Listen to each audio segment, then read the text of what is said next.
boa noite.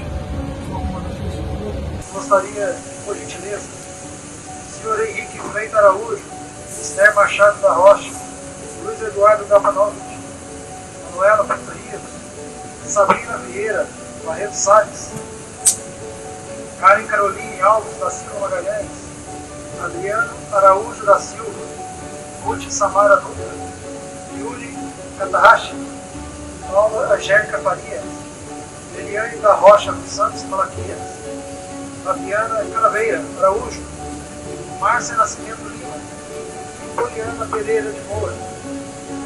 Por gentileza, se levante nesse exato momento.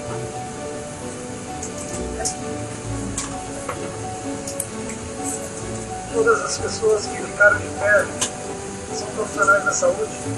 Neste momento, cada um deles está deixando sua família em casa, mudando de cidade e embarcando numa missão honrosa. Eles estão viajando para o destino a Manaus para trabalhar nos hospitais e ajudar o Brasil a superar a pandemia de coronavírus, salvando mais vidas.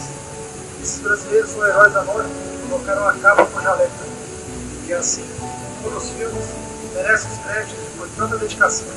Por isso, pedimos uma grande salva de palmas.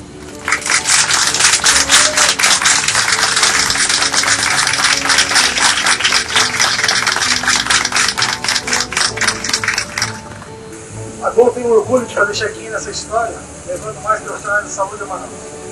E o número de bons exemplos também decolhe o nosso país. O nosso muito obrigado.